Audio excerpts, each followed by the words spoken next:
नमस्कार, आप देख रहे हैं इंडिया डेली लाइव और आपके साथ मैं हूं प्रिया खरे। उत्तराखंड डेली लाइव में आप सभी दर्शकों का स्वागत है। रुक करते हैं खबरों की ओर। अवैध मजारों पर प्रदेश के सीएम पुष्कर सिंह धामी के सख्त निर्देश के बाद प्रशासन ने कार्रवाई तेज कर दी। सीएम के निर्देश के बाद प्रशासन के द्वारा देहरादून शहर और आसपास के सरकारी भूमों पर बने अवैध मजारों को हटाने का अभियान शुरू कर दिया गया है। प्रशासन ने बीती रात देहरादून घंटाघर के पास एचएनबी कॉम्प्लेक्स में बने अवैध मजार को बुलडोजर से ध्वस्त कर दिया। इस दौरान मौके पर भारी पुलिस बल भी तैनात की गई थी। अभी तक राज्य में उन 573 अवैध मजारों को धामी सरकार ने हटाया है, जो सरकारी भूमि पर कब्जा कर बनाई गई थी। वैसे उत्तराखंड में फिर बुलडोजर एक्शन तेज हुआ है। नगर प्रशासन, एमडीडीए, नगर निगम की टीम ने घंटाघर के पास एचएनबी कॉम्प्लेक्स में अवैध मजारों को बुलडोजर से ध्वस्त किया और उसका मलबा टीन शेड को हटा दिया गया। कार्रवाई के दौरान मौके पर भारी पुलिस फोर्स तैनात रही। नगर मस्जिद प्रत्युष सिंह, एसडीएम हरिगिरी, पुलिस अधीक्षक नगर प्रमोद कुमार समेत अन्य अधिकारी मौके पर मौजूद रहे। इस दौरान सीएम धामी ने भी बड़ा बयान दिया है। सीएम धामी ने यह कह दिया कि जो भी अवैध अतिक्रमण कर जमीन पर कब्जा करने का काम करेगा, उसके खिलाफ ऐसे ही सख्त कार्रवाई की जाएगी। देखिए, देवभूमि उत्तराखंड अपने देवत्व के लिए जानी जाती है और पूरे देश और दुनिया के लोग आस्था, श्रद्धा और सनातन की भूमि, ऋषियों की भूमि, मुनियों की भूमि, तपस्वियों की भूमि के रूप में इस भूमि को जानते हैं। यह अध्यात्म की भी भूमि है, यह आयुष की भी भूमि है, योग की भी भूमि है। इसका मूल स्वरूप बना रहे हमारा संकल्प है और इस संकल्प को लेकर हम लगातार काम कर रहे हैं।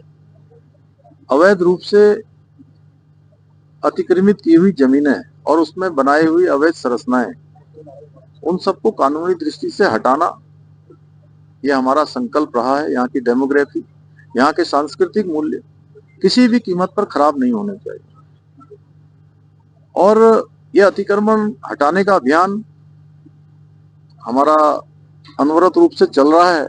अभी तक राज्य के अंदर 10,000 एकड़ से भी अधिक ऐसी अतिक्रमित की हुई जमीनें, 600 के आसपास अवैध संरचनाएं, इन सभी को हटाने का काम, इस अतिक्रमण भूमि को मुक्त कराने का काम हमने किया है। देखिए, देहरादून के हाथी बड़कला स्थित सर्वे ऑफ इंडिया ऑडिटोरियम में राज्य आपदा प्रबंधन प्राधिकरण के द्वारा शीतलहर को लेकर कार्यशाला का आयोजन किया गया। कार्यशाला में मुख्यमंत्री पुष्कर सिंह धामी मौजूद रहे। इस दौरान उत्तराखंड के मुख्य सचिव आनंद वर्धन और राज्य आपदा प्रबंधन विभाग के प्रमुख सचिव विनोद कुमार सुमन भी मौजूद रहे। मुख्यमंत्री ने कहा कि उत्तराखंड आपदा की दृष्टि से संवेदनशील राज्य है, जहां हर मौसम अलग अलग चुनौतियां लेकर आता है। शीतकाल में हिमस्खलन, सड़क बंद होने, स्वास्थ्य सेवाओं और बिजली व्यवस्था से जुड़ी समस्याओं को देखते हुए सभी विभागों के बीच समन्वय बेहद ही जरूरी है। उन्होंने बताया कि पहले भी बरसात के दौरान विभागों के संबंधित प्रयासों से आपदा के प्रभाव को काफी हद तक कम किया गया था। कार्यशाला में उत्तराखंड राज्य आपदा प्रबंधन प्राधिकरण, एसडीआरएफ, एनडीआरएफ और विभिन्न विभागों के अधिकारियों ने शीतलहर से निपटने को लेकर अपने अनुभव और सुझाव साझा किए। मुख्यमंत्री ने भरोसा जताया कि इस मंथन से प्रदेश शीतकालीन आपदाओं से निपटने के लिए और अधिक तैयार होगा। शीतकाल में भी, क्योंकि शीतकाल में हिमस्खलन का हमारे यहाँ अत्यधिक खतरा रहता है, उसकी तैयारियों के लिए अनेक स्थानों पर सड़क मार्ग बंद हो जाते हैं। मैदानी क्षेत्रों में अपनी अलग प्रकार की समस्याएं हैं, ठंड के कारण से स्वास्थ्य सुविधाएं हैं, बिजली की व्यवस्थाएं हैं, स्थानीय प्रशासन है, सभी मिलजुल कर समन्वित रूप से काम करें और इस शीतलहर में भी लोगों को हर संभव सहायता पहुंचाएं। उसके लिए यहाँ पर सभी विभाग मिलकर सभी विषयों के विशेषज्ञ, भारत सरकार के हमारे प्रतिनिधि श्री राजेंद्र सिंह जी भी यहाँ आए हैं। सभी लोग मिलकर अपने अपने यहाँ पर जो सुझाव हैं, अपना एक तरह से अनुभव है, हमारे सभी जिले के अधिकारियों के साथ, आपदा प्रबंधन के विभाग के साथ, एसडीआरएफ, एनडीआरएफ, सभी जो विभाग आए हैं, सबके साथ मिलकर यहाँ पर मंथन कर रहे हैं और निश्चित रूप से ये मंथन और जो विचार साझा होंगे, उससे हमको आने वाले समय में कोई भी परिस्थिति होगी तो उसका सामना हम लोग आसानी से कर सकेंगे। सर, अंकिता भंडारी के नाम पे मेडिकल कॉलेज का नाम रखा गया। शीतकाल उत्तराखंड के सीएम पुष्कर सिंह धामी ने गुरुवार को ऐलान किया कि राजकीय नर्सिंग कॉलेज डोब श्रीकोट पीडी का नाम बदलकर स्वर्गीय अंकिता भंडारी राजकीय नर्सिंग कॉलेज डोब पौड़ी कर दिया गया है। इससे पहले बुधवार को अंकिता भंडारी के माता पिता से सीएम धामी ने उनके निवास पर मुलाकात की थी। पुष्कर सिंह धामी ने उन्हें हर संभव मदद का आश्वासन दिया था। वहीं मुख्यमंत्री पुष्कर सिंह धामी ने राजपुर रोड में आयोजित कार्यक्रम के बाद मीडिया से अनौपचारिक बातचीत की और इस दौरान संवेदनशील इसे मामला बताते हुए कहा कि सबसे अधिक कष्ट अंकिता के माता पिता को हुआ है। उनकी जो मांगे हैं उस पर विचार कर जल्द ही निर्णय लिया जाएगा। उन्होंने कहा कि इस प्रकरण में जिस तरह से राजनीतिक दलों में जिम्मेदारी का भाव होना चाहिए वो बिल्कुल भी दिखाई नहीं दिया। एक ऑडियो आने के बाद राज्य में एक अस्थिरता की स्थिति बनाई गई। जिन्होंने ऐसा किया है जनता उन्हें देख रही है। चूंकि शुरुआत से ही था कि वहाँ पर अंकिता भंडारी के नाम से उनके गांव का डोब क्षेत्र का जो नर्सिंग कॉलेज है उसका नाम रखा जाए और उसके कल शासनादेश जारी कर दिए गए हैं।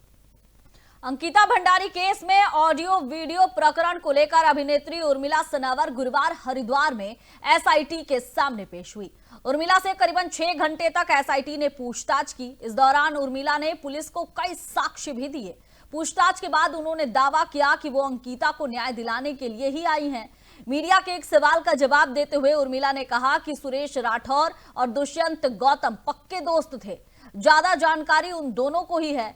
9 दिन तक अंडरग्राउंड रहने के बाद अभिनेत्री उर्मिला सनावर बुधवार को अचानक ही देहरादून पहुंची थी। इसके बाद देहरादून पुलिस के सामने पेश हुई और साक्ष्य प्रस्तुत किए। 6 घंटे तक उर्मिला ने एसआईटी के सवालों के जवाब दिए। उर्मिला ने सवालों के जवाब दिए और कई एविडेंस भी देने का दावा किया है। इसके अलावा 2024 में ज्वालापुर कोतवाली में पूर्व विधायक सुरेश राठौर ने प्राथमिकी दर्ज कराई थी। रानीपुर में भी एक मामला दर्ज कराया गया था। उर्मिला के बाद पुलिस सुरेश राठौर से भी पूछताछ कर सकती है। और ये 6-7 घंटे मेरे ख्याल से एसआईटी जांच चली है और जो भी चीजें हमें पता थी सभी चीजों से रिलेटेड हमने पूरे सब जवाब दिए हैं। जो सब चीजें हैं और हाँ सब दिए पूरी रिकॉर्डिंग भी बताई, टाइम भी बताया, हर चीज जो पूछा। इतने घंटे आप पता है कि बातचीत चली है। तो ऑडियो रिकॉर्डिंग के अलावा कोई अन्य सबूत भी आपके पास जो आपने एसआईटी को दिए हैं? वो देखिए बाकी सुरेश राठौर देगा, क्योंकि सुरेश राठौर और वो बहुत ज्यादा लंगोटिया यार थे, दुष्यंत कुमार गौतम, तो वो उन्हीं को पता है, उसी के विषय में वही। लोग बड़े कमेंट कर रहे हैं देखिए लोग, हाँ, मैं बताती हूँ, मुझे बहुत गुस्सा आ रहा था क्योंकि कल हमें पता कि किस तरह से कल भी हम कई घंटे एसआईटी जांच में रहे और हमें बहुत ज्यादा बुखार था, वॉमिटिंग्स लग रही थी, लेकिन लोग हमारे बारे में कह रहे हैं कि बिक गई है, किसी सत्ता के हाथों बिक गई है। अगर हमें बिकना होता तो आप बताइए ना। हमने वो भी बताया कि किस तरह से हमारे ऊपर हत्याओं के षड्यंत्र हुए। जैसे हम सबसे पहला लाइव गए थे उसके बाद भी हमारे घर पुलिस की गाड़ियां भर के गई है, रात को 1:30 बजे, फिर उससे अगले दिन भी गई है। विकासनगर में पूर्व कैबिनेट मंत्री नव प्रभात के द्वारा एक प्रेस वार्ता की गई जिसमें उन्होंने उत्तराखंड में इन्वेस्टर्स समिट को लेकर कई सवाल खड़े कर दिए।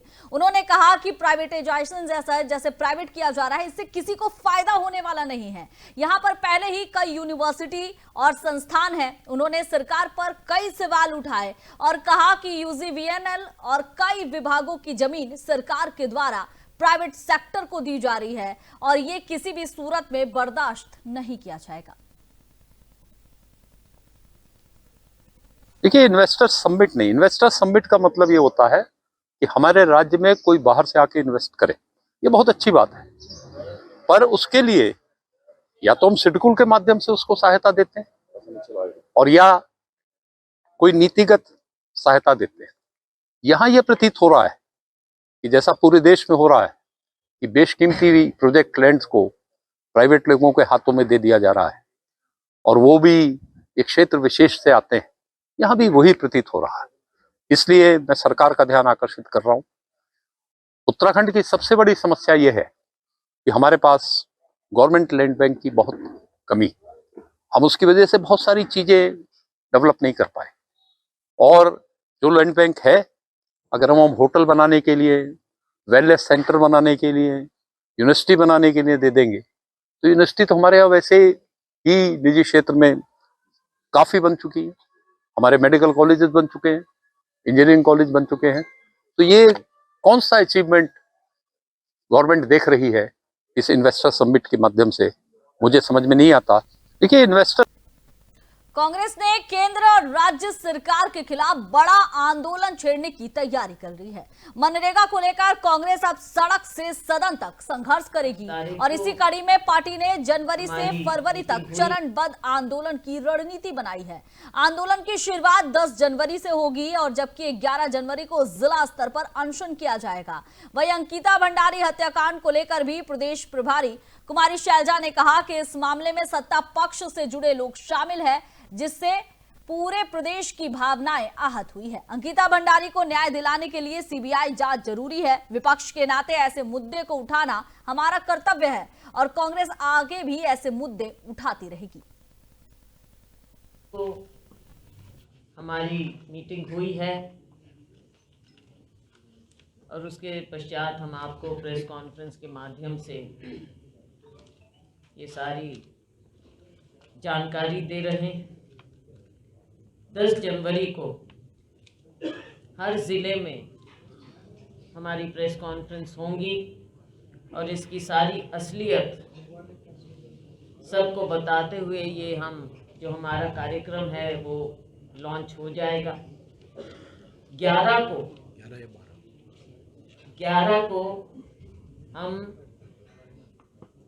एक दिन का अनशन रखेंगे डिस्ट्रिक्ट लेवल पर, जिला लेवल पर। 11 या 12 को एक दिन का हम अनशन रखेंगे महात्मा गांधी जी के या डॉक्टर अंबेडकर जी के बूथ पर, और इसमें सभी लोग हम इसमें सबको इन्वॉल्व करना चाहेंगे। मनरेगा के जो वर्कर रहे, हमारे पार्टी के सभी लोग इसमें सम्मिलित होंगे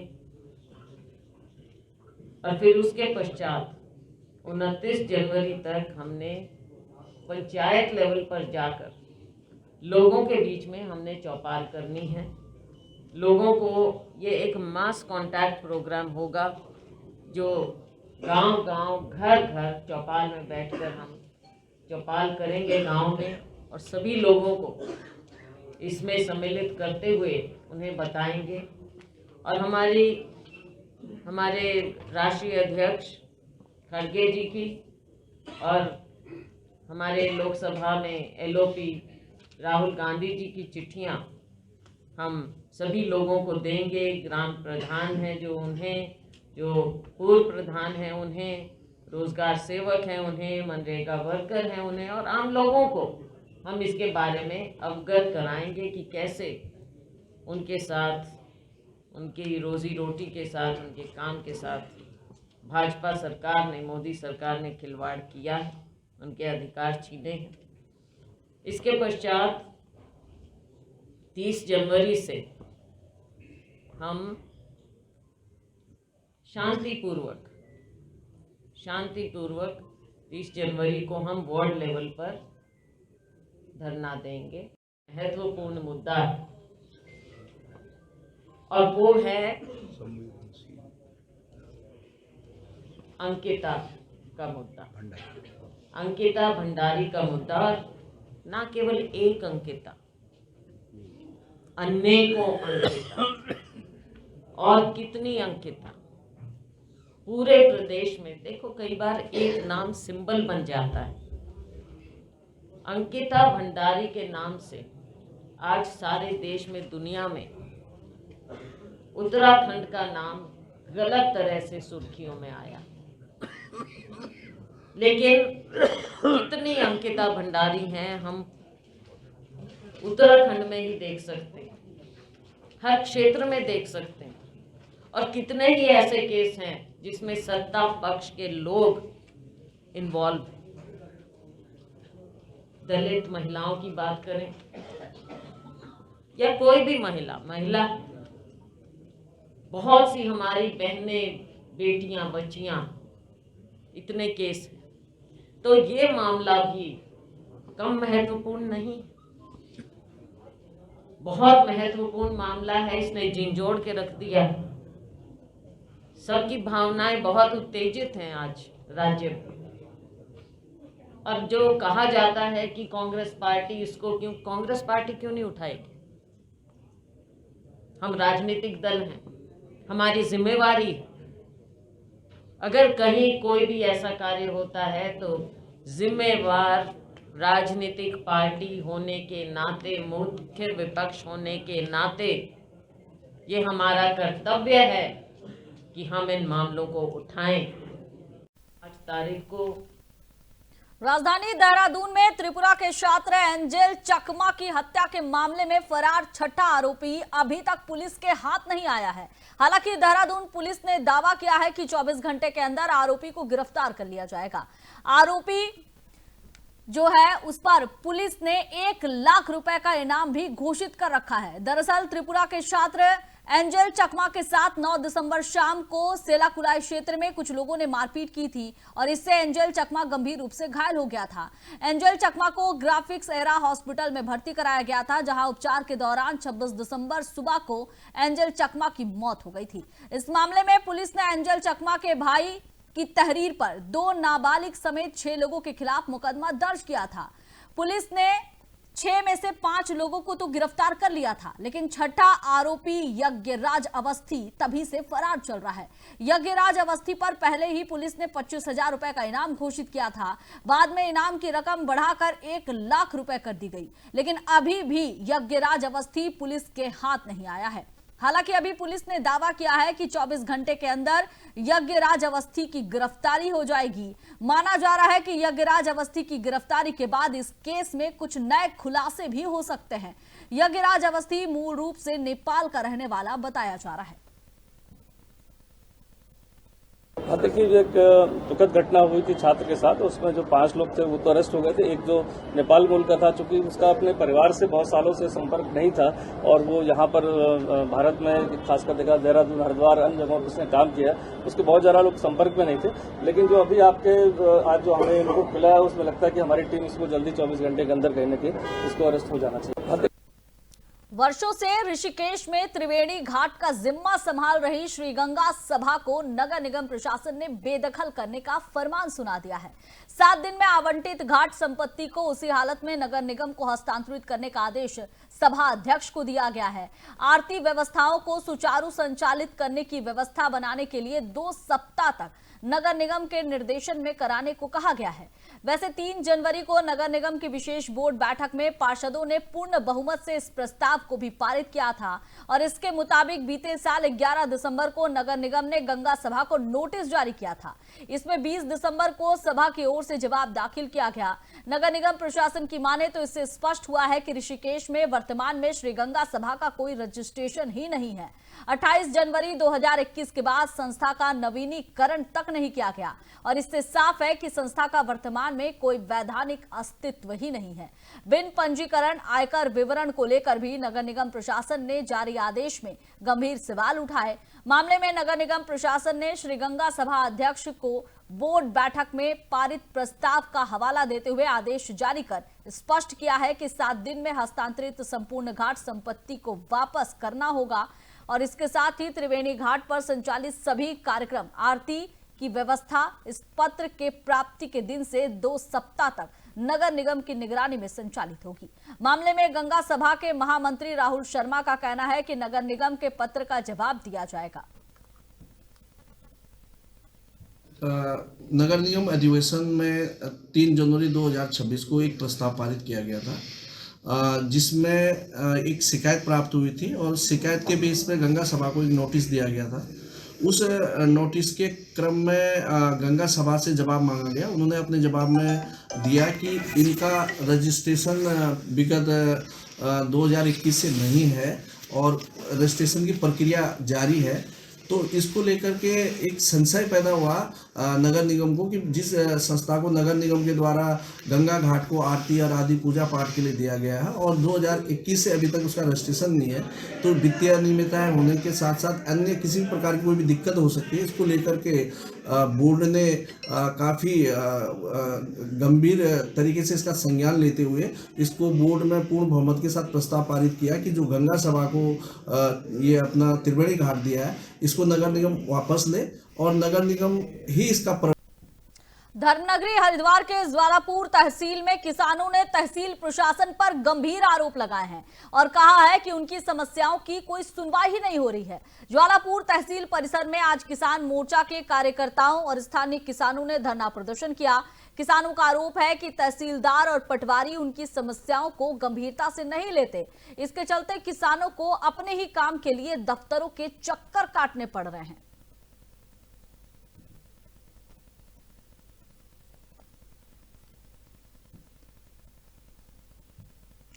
भाजपा युवा मोर्चा के नवनियुक्त प्रदेश मंत्री आर्यन देव उनियाल के मसूरी पहुंचने पर युवा मोर्चा कार्यकर्ताओं और स्थानीय लोगों ने उनका भव्य स्वागत किया। मसूरी के राधा कृष्ण मंदिर सभागार में आयोजित स्वागत कार्यक्रम में कार्यकर्ताओं ने फूल मालाओं से आर्यन देव उनियाल का अभिनंदन किया। वहीं पिक्चर पैलेस चौक पर आतिशबाजी कर खुशी का इजहार किया गया। इस दौरान प्रदेश मंत्री आर्यन देव उनियाल ने कहा कि मसूरी के लोगों और यहां पर युवा मोर्चा के सभी कार्यकर्ताओं का दिल से आभार जताता हूं। भाजपा ही एकमात्र ऐसी पार्टी है जहां मेहनती कार्यकर्ताओं को आगे बढ़ने का अवसर मिलता है। भाजपा की कथनी और करनी में कोई अंतर नहीं है। प्रधानमंत्री नरेंद्र मोदी और मुख्यमंत्री पुष्कर सिंह धामी के नेतृत्व में युवाओं को संगठन और शासन दोनों में आगे लाया जा रहा है।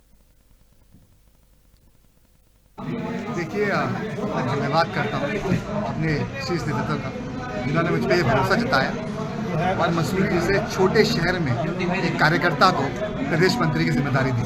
मैं पहले भी सहसंयोजक विधिकार रहा हूँ, मैंने प्रदेश में काम किया है, बहुत सालों से मैंने नगर पालिका के चुनावों में, विधायक चुनाव में काम किया है। तो पार्टी ने मेरी कार्यशैली को समझा कि मुझे पद दे सकते हैं और ये कहीं ना कहीं आप देखेंगे तो युवाओं पर विश्वास है।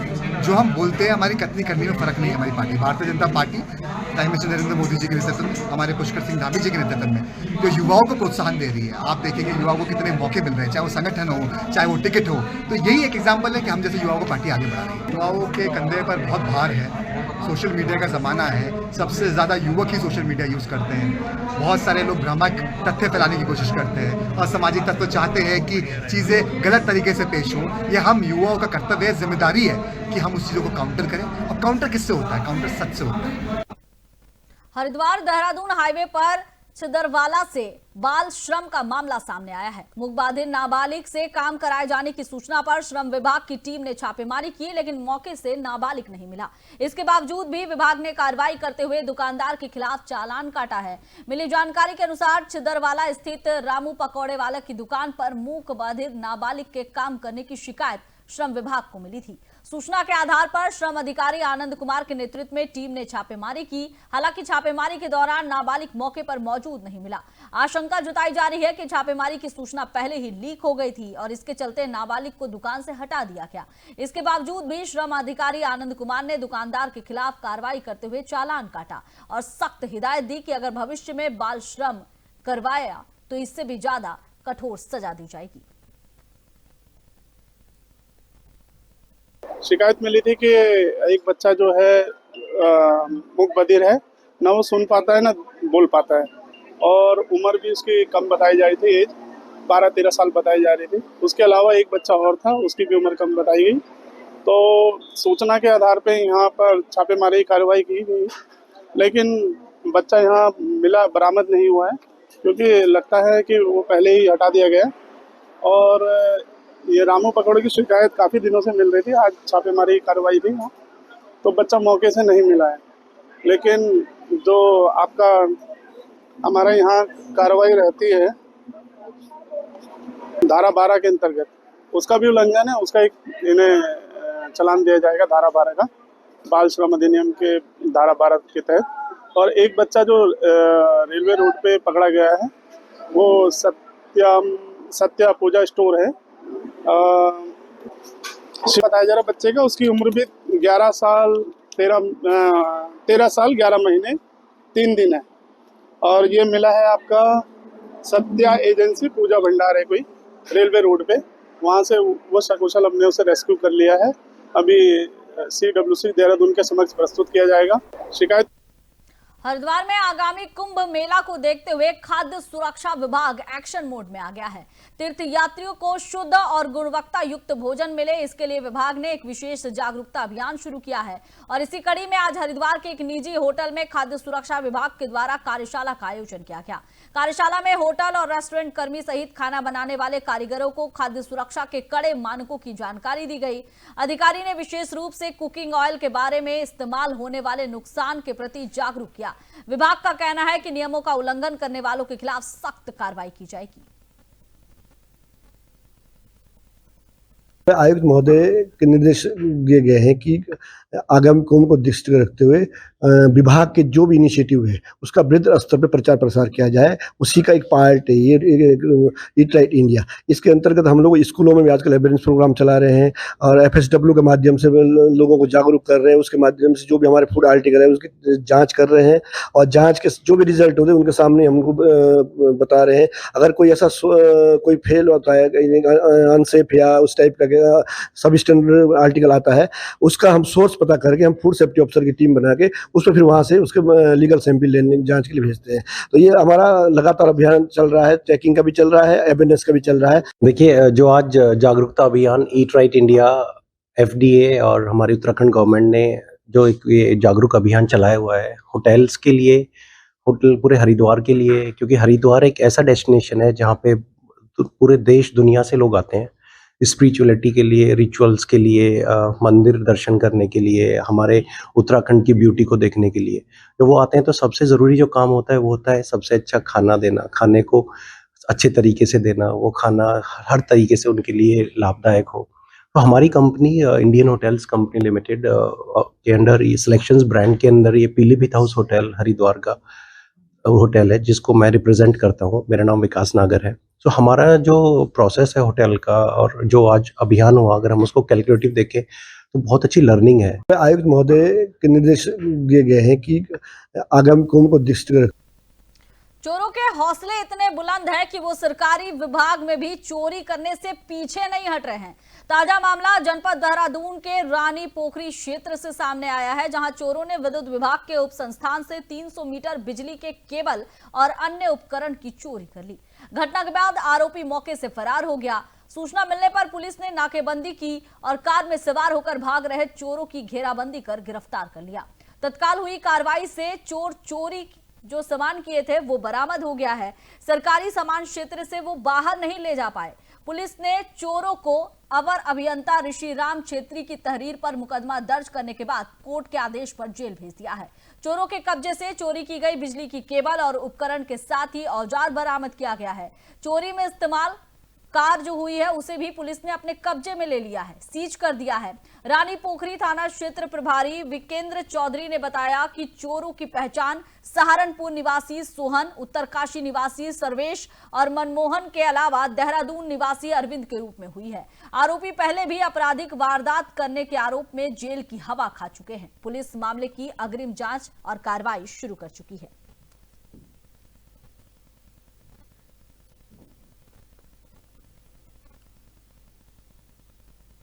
विकासनगर के शीतला नदी लांघा रोड पर उस समय हड़कंप मच गया जब सड़क किनारे लोक निर्माण विभाग के द्वारा लगाए गए लोहे की बैरिकेडिंग को अज्ञात लोगों के द्वारा उखाड़ कर ले जाने का मामला सामने आया। बताया जा रहा है कि यह घटना करीबन 4 से 5 दिन पहले की है। जब इस मामले की जानकारी क्षेत्र के जनप्रतिनिधियों को मिली तो वे मौके पर पहुंचे। आज जब उन्होंने दोबारा स्थल का निरीक्षण किया तो देखा कि कुछ मजदूर फिर से उस स्थान पर बैरिकेडिंग लगाने का काम कर रहे थे। मौके पर मौजूद पूर्व क्षेत्र पंचायत सदस्य ने आरोप लगाया कि इस बैरिकेडिंग के पीछे स्थित जमीन पर अवैध प्लॉटिंग का काम चल रहा है। उनका कहना है कि इस अवैध प्लॉटिंग को अंजाम देने वाले व्यक्ति द्वारा ही रास्ता खोलने के उद्देश्य से पहले बैरिकेडिंग हटवाया गया। पूर्व क्षेत्र पंचायत सदस्यों ने यह भी बताया कि फिलहाल उस भूमि के वास्तविक मालिक की कोई स्पष्ट जानकारी सामने नहीं आई है। वही मजदूर बैरिकेडिंग कर मौके पर रख कर चले गए और इससे मामला और भी अब संदिग्ध होता नजर आ रहा है। फिलहाल ये पूरा मामला अवैध प्लॉटिंग और सरकारी संपत्ति से छेड़छाड़ से जुड़ा मालूम हो रहा है। खैर, अब देखना होगा कि प्रशासन इस मामले में क्या कार्रवाई करती है। अभी 4-5 दिन पहले का एक मैटर है कि कुछ लोगों के द्वारा ये सड़क के किनारे जो सुरक्षा बैरिकेड लगा रहता है इसको उखाड़ा गया। तो उसकी हमारे द्वारा एक वीडियो बनाई गई उस दौरान, और हमारे पूछे जाने पर उनके द्वारा कोई जवाब नहीं दिया गया। तो हमने इसको सोशल मीडिया पर, फेसबुक और आपका व्हाट्सएप वगैरह पर इसको डाला। तो आज कुछ लोगों के द्वारा, अज्ञात लोगों के द्वारा यहाँ पर बैरिकेड को फेंक करके चले गए, जो तोड़ के ले गए थे या उखाड़ करके ले गए थे। तो हमारे द्वारा भी पूछा गया, जो यहाँ पर मजदूर वर्क कर रहे थे, कि भैया आपको ये किसने बोला यहाँ पर लगाने के लिए। तो उन्होंने बोला कि हमें कार में हमने छोड़ के चले गए, हमें मालिक का मालूम नहीं है। तो हमारे द्वारा उनको रुकवाया गया, भैया जब तक आप मालिक का नाम नहीं बताओगे, कौन इनको उखाड़ के ले गया था, कौन इनको लगवा रहा है, तो जब तक इसको लगाओ मत। तो उनका कहना है कि भाई मालिक का हमें नहीं मालूम, मालिक ने बोला हम 5 बजे आएंगे और आपको ले जा लेंगे। तो अब हमने कुछ मीडिया को सूचित किया है, कुछ आसपास के लोगों को सूचित किया है कि ये सुरक्षा दीवार क्यों चोरी हुई, अब दोबारा क्यों लगाई जा रही है। मसूरी को एक बड़े स्वास्थ्य सुविधा की सौगात मिली है। शहर की एकमात्र सरकारी स्वास्थ्य इकाई उप जिला चिकित्सालय में अब नेत्र ऑपरेशन की सुविधा भी शुरू हो गई है और इससे स्थानीय लोगों को इलाज के लिए देहरादून नहीं जाना होगा। गुरुवार को उप जिला चिकित्सालय मसूरी में नेत्र ऑपरेशन थिएटर का विधिवत शुभारंभ किया गया। इस अवसर पर अस्पताल के सीएमएस डॉक्टर खजान सिंह चौहान और नगर पालिका अध्यक्ष मीरा सकलानी ने संयुक्त रूप से फीता काटकर नई सुविधा का उद्घाटन किया। शुभारंभ के साथ ही आई सर्जन डॉक्टर नेहा पांती ने मोतियाबिंद का पहला सफल ऑपरेशन कर अस्पताल में नेत्र सर्जरी सेवाओं की शुरुआत की। नगर पालिका अध्यक्ष मीरा सकलानी ने अस्पताल प्रबंधन के प्रयासों की सराहना की। उन्होंने कहा कि सीएमएस डॉक्टर खजान सिंह चौहान के नेतृत्व में उप जिला चिकित्सालय को लगातार अपग्रेड किया जा रहा है। नेत्र ऑपरेशन सुविधा की शुरुआत से मसूरी और आसपास के ग्रामीण क्षेत्रों के लोगों को बड़ी राहत मिलेगी और सरकारी स्वास्थ्य सेवाओं पर भरोसा और भी मजबूत होगा। मेरा सब बढ़िया रहा। मैं लोगों की तारीफ करना चाहता हूँ कि मसूरी के अंदर कम से कम एक आंखों का ऑपरेशन का वो खुला है। जनता से मेरी निवेदन है कि आपको देहरादून जाने की कोई ज़रूरत नहीं है। स्पेशलिस्ट है, बढ़िया डॉक्टर है और अच्छा बिहेव करती हैं लोग मतलब पेशेंट के साथ। मैं इसलिए तारीफ करता हूँ। मैं काफ़ी दिनों से इनके पास आ भी रहा हूँ। पूरी डॉक्टर्स की टीम को बधाई देना चाहूँगी कि उनके सफल प्रयासों से ही ये हो पाया है कि आज एक 64 वर्षीय एक बुजुर्ग का यहाँ पे मोतियाबिंद का ऑपरेशन सफलतापूर्वक हुआ है। पहली बार यहाँ पे, क्योंकि यहाँ आँखों का ऑपरेशन अभी तक शुरू नहीं हुआ था, लेकिन आज पहली बार यहाँ पे शुरू हुआ है। तो इसके लिए मैं पूरे शहर वासियों को भी बधाई देना चाहूँगी कि सिर्फ शहर के ही नहीं, शहर के आसपास का जो एरिया है, जिन लोगों को खास तौर से बुजुर्गों को आँखों के ऑपरेशन के लिए देहरादून दौड़ना पड़ता था, लेकिन आज से वो निःशुल्क सेवा हमारे सिविल हॉस्पिटल में उपलब्ध रहेंगी। तक हमारी बहुत प्राथमिकता थी कि हम IOT अपनी स्टार्ट करें, तो कुछ इंस्ट्रूमेंट्स और उसकी कमी थी जो पूरी हो गई है। तो CMS सर के सौजन्य से और सर मंत्री जी और हमारी मैडम सकलानी की सहायता से अब हमारे पास सारी कमियां पूरी हो चुकी हैं। तो हम पूरी तरीके से तैयार हैं IOT को। तो आज हमने पहली सर्जरी की है कैटरेक्ट की, मोतियाबिंद की। उसके अलावा भी और अन्य प्रकार की जितनी भी आँख की सर्जरीज हैं उसके लिए हम तैयार हैं। तो मसूरी वासियों से यही अनुरोध है कि इस सुविधा का पूरा फ़ायदा उठाएँ। मेरा सब बढ़िया रहा। मैं लोगों की तारीफ करना चाहता हूँ।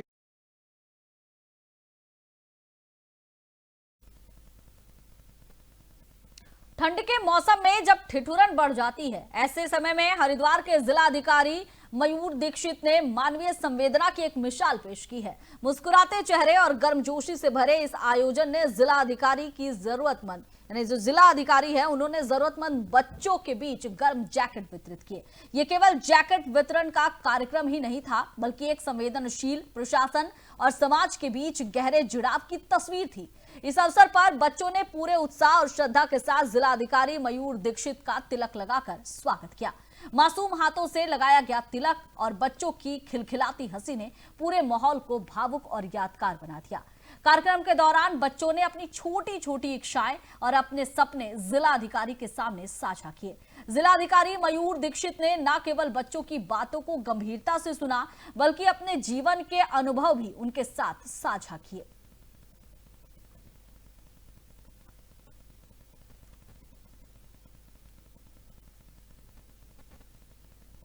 और उत्तराखंड में ठंड का प्रकोप जारी है। देहरादून समेत 6 जिलों में घने कोहरे की चेतावनी जारी कर दी गई है। इन जिलों में देहरादून, उधम सिंह नगर, हरिद्वार, नैनीताल, चंपावत और पौड़ी शामिल है। मौसम विभाग के अनुसार 14 जनवरी तक प्रदेश भर में मौसम शुष्क रहने की संभावना है और बारिश बर्फबारी की कोई भी संभावना नहीं है। बारिश बर्फबारी ना होने से प्रदेश में सूखी ठंड पड़ रही है और इससे पर्वतीय इलाकों में शीतलहर और पाला की समस्या बढ़ गई है, जबकि मैदानी इलाकों में कोहरे ने मुश्किलें बढ़ा दी है। घने कोहरे के कारण विजिबिलिटी कम हो गई है और इससे यातायात प्रभावित हो सकता है। लोगों को सलाह दी गई है कि वे सावधानी बरतें और अनावश्यक रूप से बाहर ना निकले।